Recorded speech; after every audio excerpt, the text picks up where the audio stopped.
வணக்கம் மக்களே, எல்லாரும் நல்லா இருக்கீங்களா?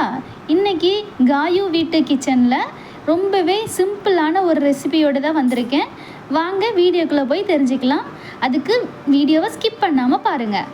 இட்லி தோசைக்கு எப்போவுமே ஒரே மாதிரி சாம்பார் சட்னி இதே மாதிரி வைக்காமல் நான் சொல்கிற மாதிரி இந்த மாதிரி வச்சு பாருங்கள். எல்லாருமே கூட எக்ஸ்ட்ரா 4 இட்லி சேர்த்து சாப்பிடுவாங்க. அந்தளவுக்கு டேஸ்ட்டு சூப்பராக இருக்கும்.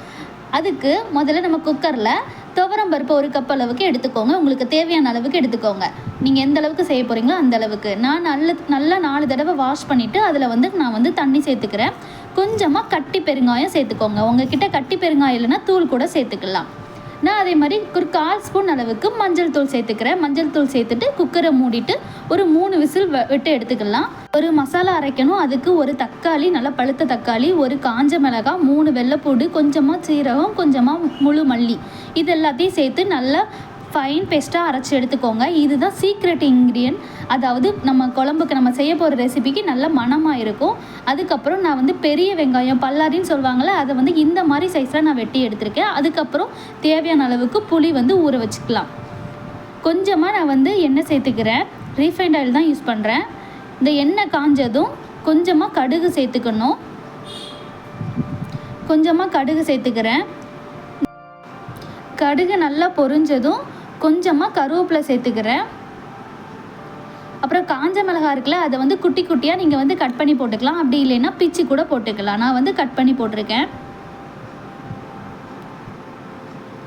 அதுக்கப்புறமா கொஞ்சமாக பெருங்காயத்தூள். நம்ம ஏற்கனவே பருப்பு வேக வைக்கிறப்பவும் நம்ம பெருங்காயம் கட்டி பெருங்காயம் சேர்த்துருக்கோம். அதனால் இதில் கொஞ்சமாக சேர்த்துக்கோங்க. அதுக்கப்புறம் நம்ம கட் பண்ணி வச்சுருக்கோம் இல்லையா பெரிய வெங்காயம், அதை இதில் சேர்த்துக்கோங்க. சேர்த்துட்டு நல்லா வதக்கி விடணும். நல்லா வதக்கி விட்டுக்கோங்க.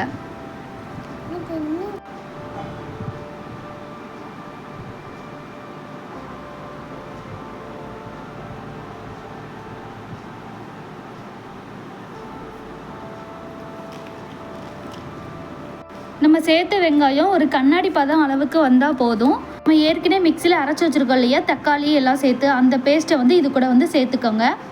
இது சேர்த்து நம்ம வதக்கிறப்பமே நல்ல மணமாக இருக்கும். நம்ம சீரகம் மல்லி எல்லாம் சேர்த்துருக்கோம். அதனால நல்லா வீடே கமன்னு மணக்கும். அந்த அளவுக்கு வாசமாக இருக்கும்.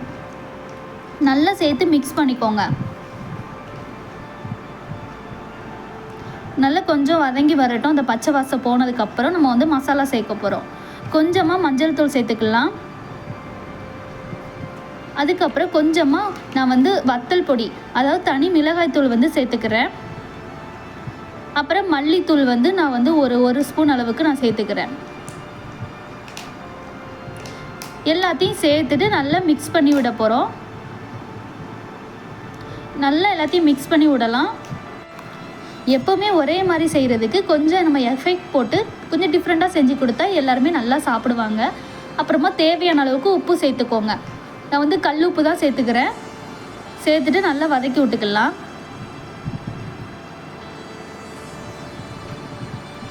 இது லைட்டாக எண்ணெய் பிரிஞ்சு வரும். இங்கே பார்த்துக்கோங்க, எண்ணெய் பிரிஞ்சு வருதில்ல, அப்போ போல் நம்ம வேக வச்சுருக்கோம்ல 3 விசில் விட்டு பருப்பு துவரம் பருப்பு, அதை நம்ம லைட்டாக மசிச்சு விட்டுட்டு இதில் சேர்த்துக்கோங்க. குக்கரில் லைட்டாக தண்ணி ஊற்றி அதையும் அலசிட்டு இதில் சேர்த்துக்கோங்க. சேர்த்துட்டு நல்லா மிக்ஸ் பண்ணி விட்டுக்கோங்க. உங்களுக்கு தேவையான அளவுக்கு நம்ம தண்ணி சேர்த்துக்கலாம். உங்களுக்கு எந்த அளவுக்கு தேவையாக இருக்கோ அந்த அளவுக்கு நீங்கள் தண்ணி சேர்த்துக்கோங்க. அப்புறமா நம்ம புளி ஊற வச்சுருந்தோம்ல, அதையும் நான் கரைச்சிட்டு இது கூட சேர்த்துக்கிறேன். இவ்வளோ வேலை பார்க்கணுமான்னு யோசிக்காதீங்க. டேஸ்ட்டு நீங்கள் செஞ்சு சாப்பிட்டு பாருங்கள். கண்டிப்பாக தேடி கமெண்ட் பாக்ஸில் கமெண்ட் பண்ணுவீங்க. அந்தளவுக்கு சூப்பராக இருக்கும்.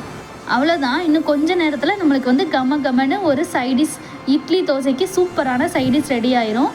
எல்லாத்தையும் சேர்த்துட்டு நல்லா மிக்ஸ் பண்ணி விட்டுக்கோங்க. இந்தளவுக்கு கொஞ்சம் தண்ணியாக இருந்தோம் அப்படின்னா, அதாவது 2 இட்லி, ஒவ்வொருத்தங்க 2 இட்லி சாப்பிட்றவங்க நிறைய தட்டு நிறைய குழம்பு ஊற்றி சாப்பிடுவாங்கள்ல, அவங்களுக்குலாம் இந்த மாதிரி செஞ்சு கொடுங்க. சூப்பராக சாப்பிடுவாங்க. மன நிம்மதியோடு சாப்பிடுவாங்க. கொஞ்சமாக மல்லி இலை சேர்த்துக்கோங்க. நல்லா 2 கொதி வந்ததுக்கப்புறம் நம்ம ஸ்டவ் ஆஃப் பண்ணிவிட்டு லைட்டாக நாட்டு சர்க்கரை சேர்த்துக்கோங்க. உங்கள்கிட்ட நாட்டு சர்க்கரை இல்லை அப்படின்னா கொஞ்சமாக வெள்ளைக்கட்டி லைட்டாக சேர்த்துக்கோங்க. நம்மளுக்கு டேஸ்ட் நல்லா கொஞ்சம் தூக்கி கொடுக்கும். அவ்வளோதான், நம்மளோட கமன்னு இட்லி தோசைக்கு ஏற்ற சூப்பர் சைடிஷ் ரெடி ஆயிடுச்சு. அப்புறம் இன்னும் என்ன வெயிட்டிங்? 4 இட்லியை தட்டில் வச்சு இந்த குழம்பு அப்படியே தாராளமாக நல்லா குளிப்பாட்டி இட்லியை குளிப்பாட்டி தூக்கி வாயில் போட்டோம் அப்படின்னா அப்படி உள்ளே போகும். அந்த அளவுக்கு அவ்வளோ சாஃப்டாக சூப்பர் டேஸ்ட்டாக இருக்கும். இந்த வீடியோ பிடிச்சிருந்தா உங்களோட கையால் ஒரே ஒரு லைக் மட்டும் எனக்கு கொடுங்க. இதே மாதிரி நிறைய வீடியோ வந்து வெயிட்டிங் லிஸ்ட்டில் இருக்குது. உங்களுக்கு இதே மாதிரி நிறைய வீடியோ நீங்கள் பார்க்குறதுக்கு கண்டிப்பாக வீடியோவை சப்ஸ்கிரைப் பண்ணிக்கோங்க. பாய்.